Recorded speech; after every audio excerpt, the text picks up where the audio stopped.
Welcome and thank you for joining Part 3 of Seyfarth's micro-webinar series, Legal Insights for the Transportation and Logistics Industries. All participants are in listen-only mode.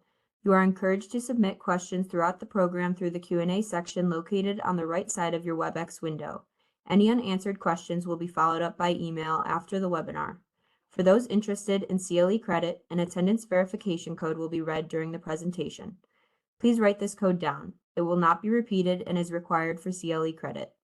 Copies of the webinar recording and materials will be distributed to attendees in the days following the webinar. At this time, I'd like to turn the program over to Amy Hong. You may begin. Thanks so much. Welcome, everyone. Thank you for joining us for 30 minutes on Build America, Buy America compliance. So my name is Amy Hong. I am a partner and co-chair of the Government Contracts Practice Group here at Seyfarth. My practice broadly focuses on bid protests, ethics and compliance, M&A for government contractors. But along the way, I've developed a niche practice in this area of domestic sourcing and all of the different Buy America requirements that can apply to federal contractors. And so now I spend a fair amount of time advising prime contractors and suppliers, and even on occasion, those buying on behalf of the government on how to comply with these Buy American domestic sourcing requirements. And I am thrilled to be joined by Sarah Barney, who is an all-star associate in our government contracts group. Sarah is my right hand in most things that I do, but including this Buy American area. In fact, when Sarah interviewed for her position at Seyfarth, her writing sample was a Buy American analysis that was so well done that I said, we need to hire her immediately, because that's what brings us here today. This is a very complex topic. There are a lot of misconceptions about what it means to buy American. There are a lot of definitions of what it means to buy American, depending on who we're dealing with, what the source of the funding is. One thing I will say is that Buy American tends to be a bipartisan, everybody's behind it issue. So we were actually originally supposed to give this webinar in December, and I got the stomach flu, so we rescheduled. And I would say that this is probably, one of the only webinars on federal funding and federally funded projects that could probably remain fairly unchanged between December and where we are now in February with the administration change. Everyone kind of gets behind Buy American. And so all of the content that we were going to provide you in December is pretty consistent with the guidance that we're still giving today in February. So with that, we can jump in. We can go to the next slide.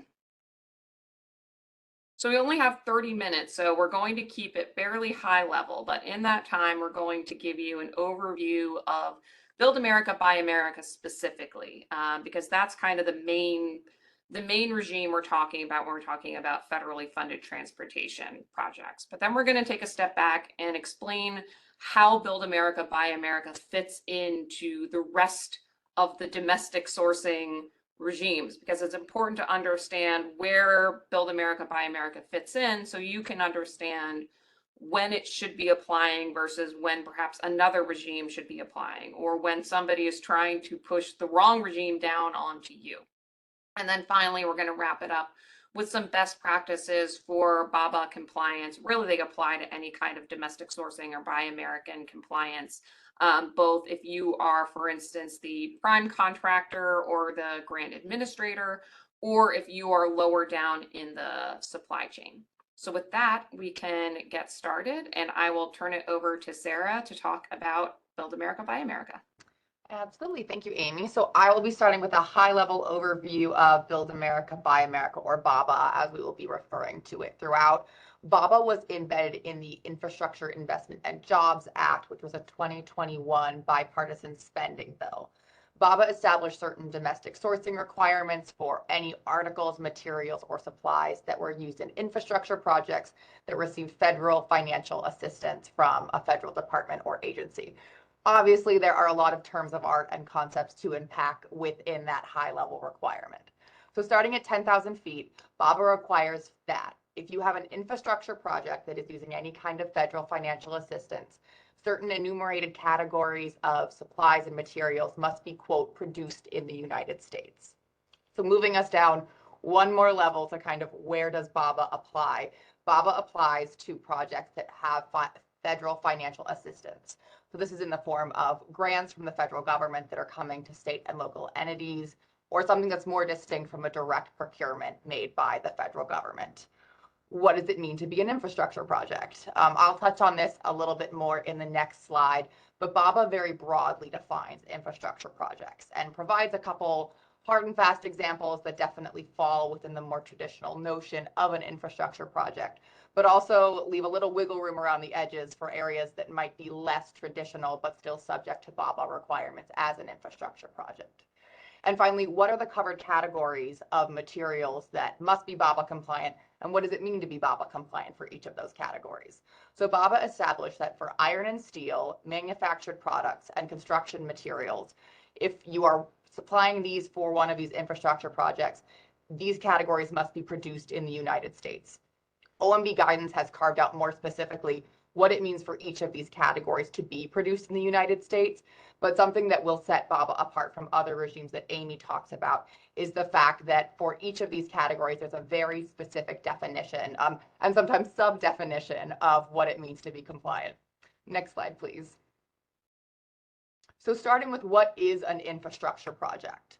The OMB guidance that kind of provides more color around BABA defines an infrastructure project as the construction, alteration, maintenance, or repair of infrastructure in the United States.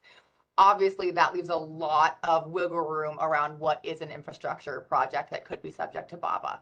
Some of the examples are far more traditional, that when you think of infrastructure, you think of roads and highways and public transportation and bridges, and those will definitely fall under BABA.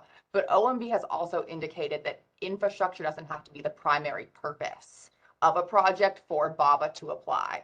So as a result, whether or not BABA applies to a quote unquote infrastructure project may be more of a fact-specific question if you're outside the traditional realm of infrastructure, but you're still dealing with construction or repair of infrastructure projects. Next slide, please. So when something is produced in the United States is the real meat and potatoes of a BABA analysis. Once you've figured out that BABA is the regime that applies, moving to the next step of what does it mean to be compliant is highly fact specific and is going to be dependent on kind of what products you're selling, what does your supply chain look like, how do these pieces come together, and where they come together.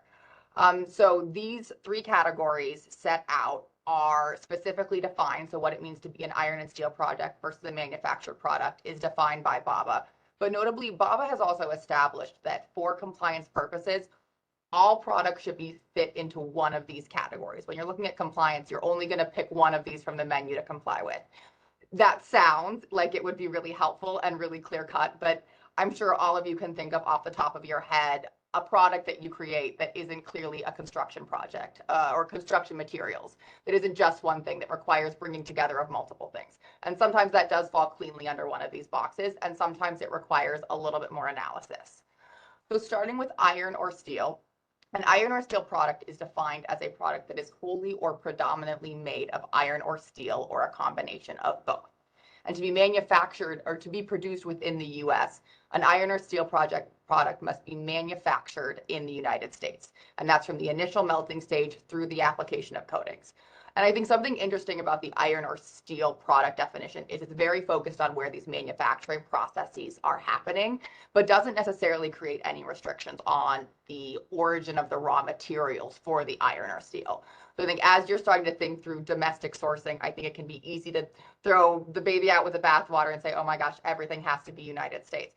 But I think this is an area where there can be a little more nuance between where we're getting our raw materials versus where we're turning those raw materials into the product that we're selling to the government.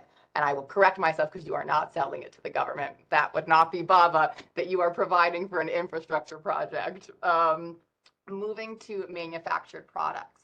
A manufactured product is an article, material, or supply that's been processed or kind of shaped into a new form, or has been combined with other materials or supplies to create a product that has different properties than the original components. And to be manufactured in the to be produced in the United States, a manufactured product must be manufactured in the United States, which is a very helpful definition from Baba on that point, and the cost of components of the manufactured product that are mined, produced, or manufactured in the United States must be greater than 55% of the total cost of all components of the manufactured product. So that second point about cost of components manufactured in the United States is largely a matter of kind of record keeping and going in and doing the math. I think there's kind of a it is or it isn't when you're looking at where these components are coming from. The first prong is, and you'll get sick of me saying fact-specific inquiry over the course of these 30 minutes, but whether or not something has been manufactured in the United States is really an exercise of going in, looking at your product, looking at where and when and how things are coming together to determine whether or not there's been the kind of transformation necessary to consider something manufactured in the United States. And something to note about manufactured products, BABA establishes that if an agency already had some kind of program in place that required a minimum amount of domestic content, like the FDA or FHWA, that already met the BABA standards, so hit that 55% mark or exceeded it, that BABA compliance wouldn't be what you would be looking to determine whether or not a product was a manufactured product was BABA compliant. And then finally, for construction materials, BABA established an enumerated list of different materials such as glasses, plastic and polymer-based products, and lumber, and then specific definitions as to what constituted manufacturing processes for each description, for each category under construction materials. So for construction materials to be produced in the United States, you're really going to be looking towards that specific list to, one, see whether or not the product you're looking at falls under one of those categories, and two, whether your manufacturing processes that are occurring in the United States match up to what BABA has established as a requirement. And notably, unlike some other schemes, BABA does exclude cement and cementitious materials and aggregates from its definition of construction materials. So that's an area where you might be seeing a difference in BABA compliance from other regulatory schemes. And so moving on from that, I will now turn it over to Amy to discuss where BABA falls in the larger compliance landscape. Yeah, but Brooke, we can go back to the prior slide for just a minute. Just to pile on to something that Sarah had mentioned, whether a product qualifies as manufactured in the United States is probably one of the main questions that we get. And as Sarah mentioned, it can be a fact-specific analysis. There are some tools we can give you to help in that analysis. For instance, Customs and Border Protection has a very big volume of case law that kind of can help in that. They use a more restrictive standard. So just because CBP says that something doesn't qualify as substantially transformed in the United States doesn't necessarily mean that it doesn't qualify as manufactured, but certainly if CBP has said these steps qualify, you can safely say that that probably means that a product has been manufactured. One thing we at least can say pretty definitively is that if all you're doing is testing or packaging a product in the United States, that's not going to meet the definition of manufacturing. So if you are manufacturing in another country, bringing a product to the United States, and all that's happening is you're doing additional testing on that product in the United States, even if it's very important testing, even if it's testing where you wouldn't be able to sell the product without that testing. If all you're doing is testing it and then packaging it, that's pretty much one of the only bright line rules we have of that not qualifying as manufacturing. Everything else is pretty much going to be, as Sarah said, a fact-specific analysis. Okay, and with that, we can move on. Okay, so where does BABA fit into the bigger picture?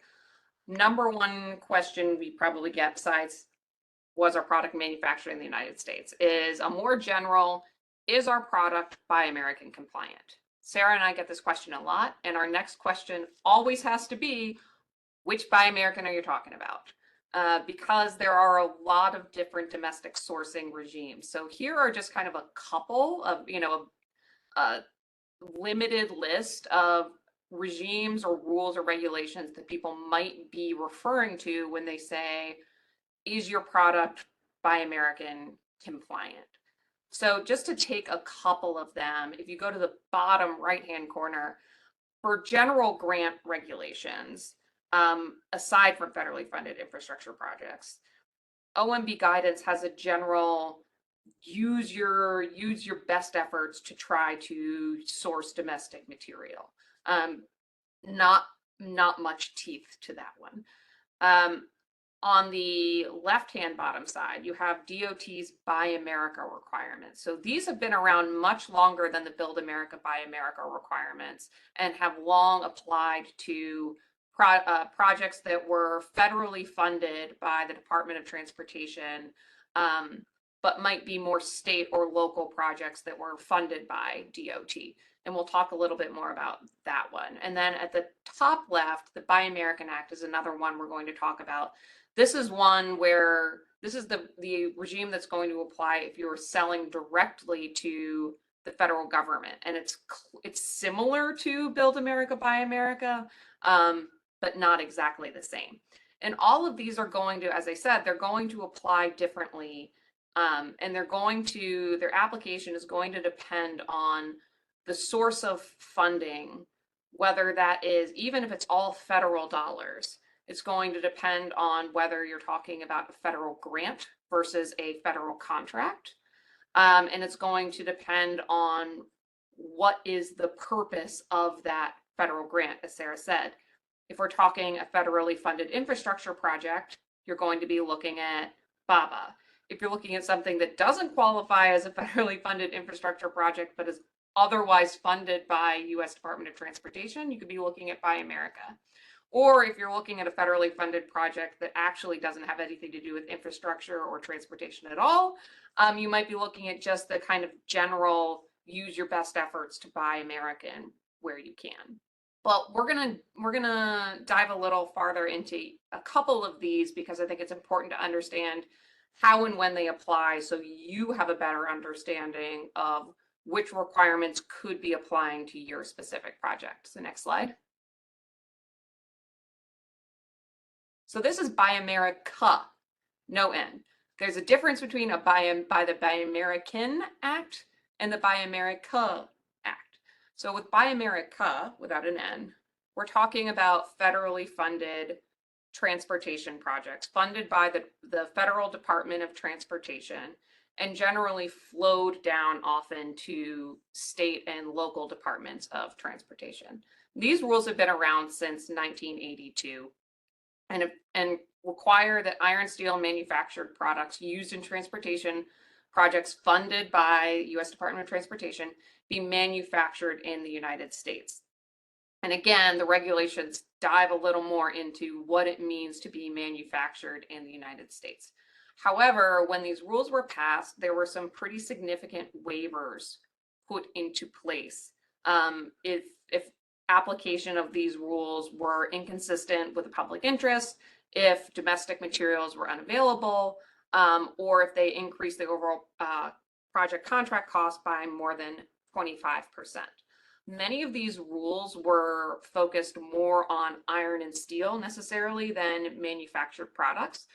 For instance, the Federal Highway Administration for many years had just exempted manufactured products from their Buy America requirements, even though that has recently been rescinded, and now FHWA funded products that include manufactured products do have to comply with Buy American requirements. But different Federal Department of Transportation agencies implemented this law in different ways. So there's slightly different rules for Federal Railroad Administration, for Federal Transportation Administration, for Federal Highway Administration. So it's important to understand which agency is funding the project, to understand which requirements are going to apply. Again, generally they're going to be looking at domestic iron and steel, but each of those agencies implement the requirements in a different way.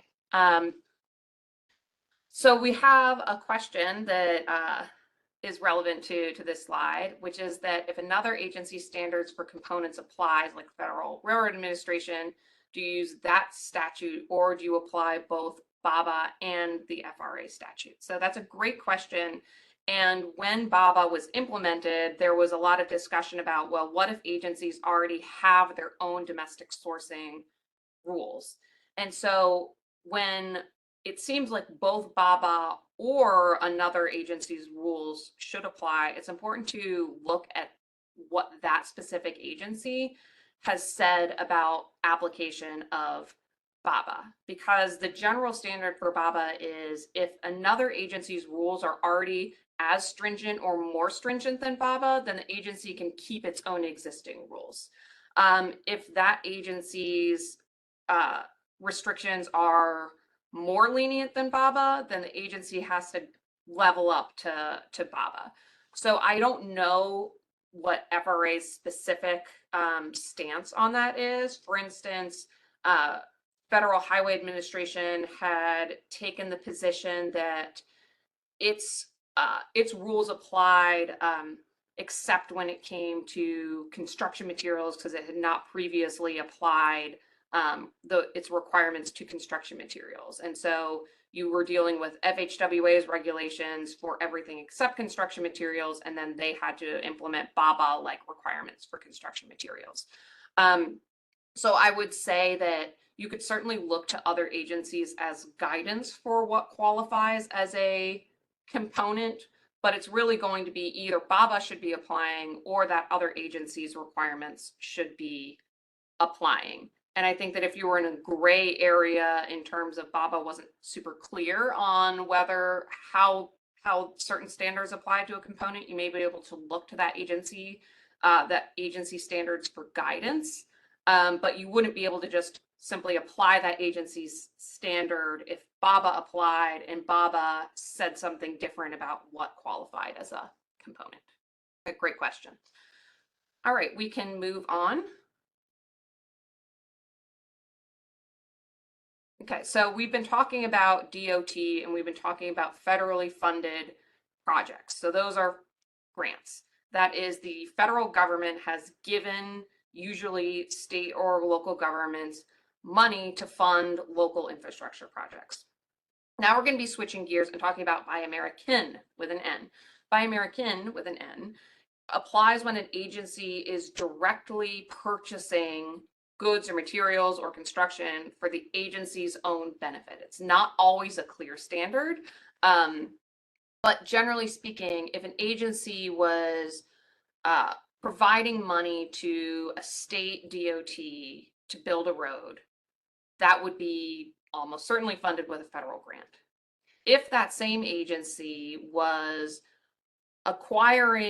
building a military base for that agency's own use, that would be a construction project, but it would be almost certainly funded by a procurement contract between the agency and the entity that is building the base, as opposed to a federal grant. So if the agency is procuring supplies or construction for its own use, then the Buy American Act is going to apply.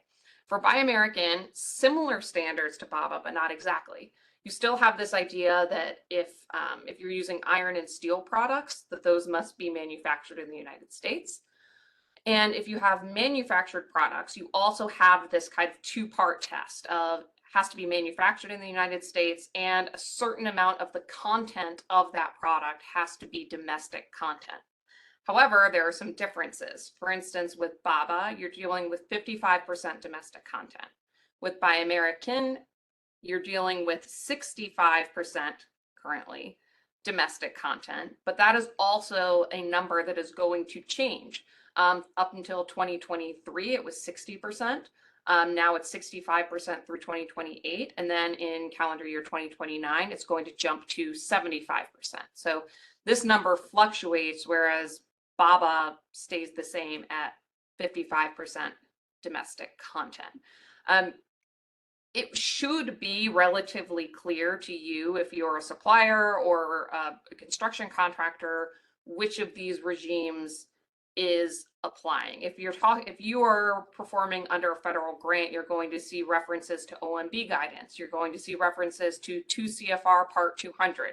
You should be seeing specific references to Build America, Buy America.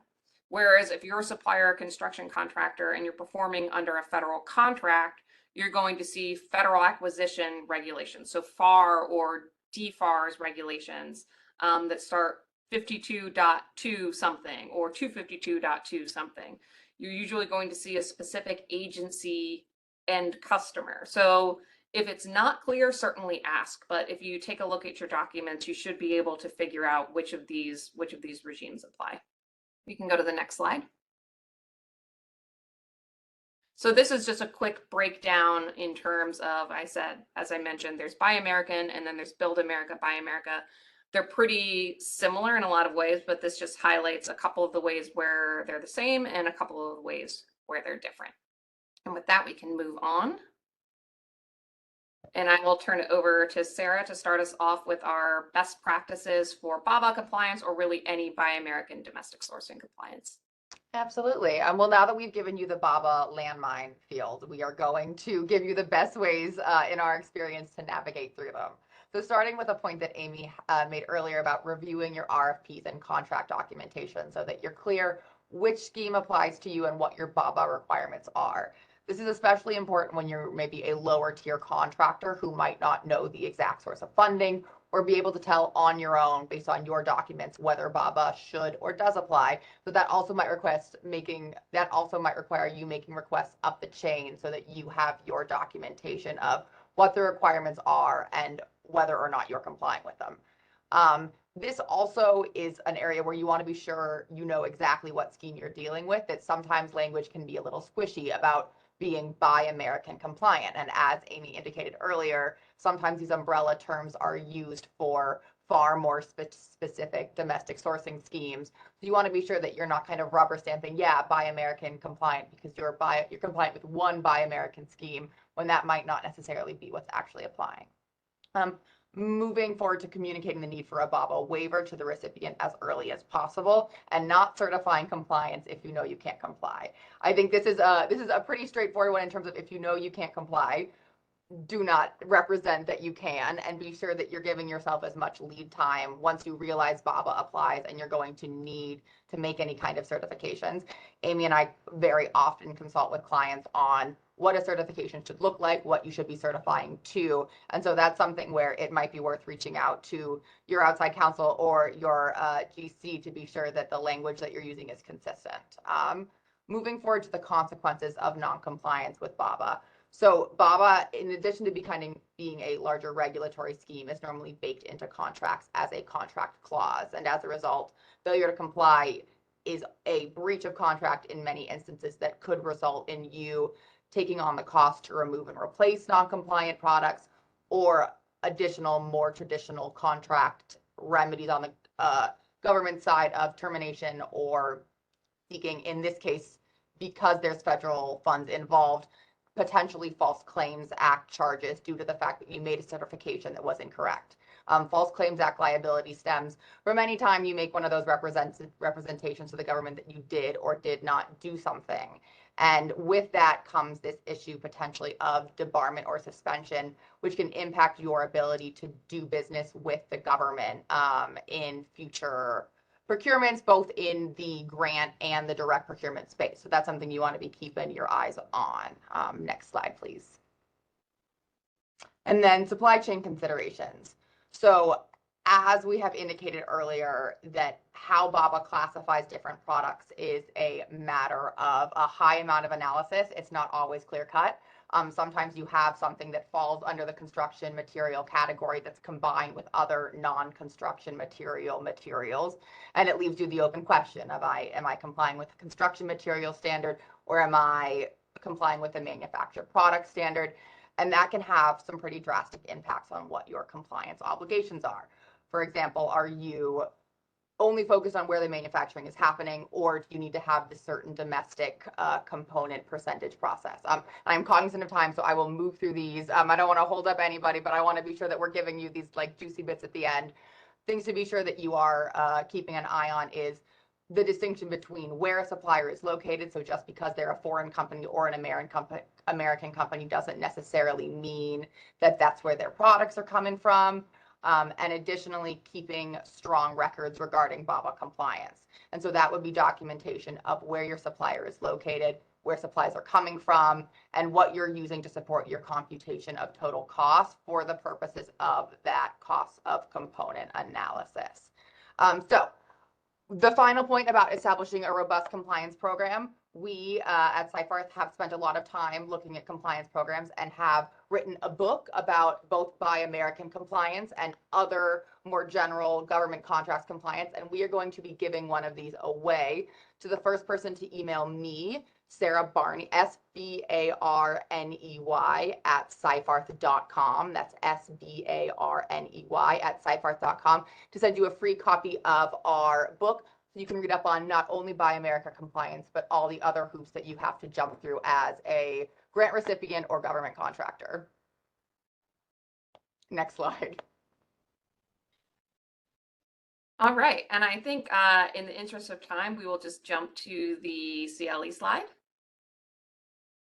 All right, so here is your CLE code is attendance verification is 3556. But you can also scan this CLE QR code for your CLE credit. And with that, we will wrap it up. Thank you so much for joining us today.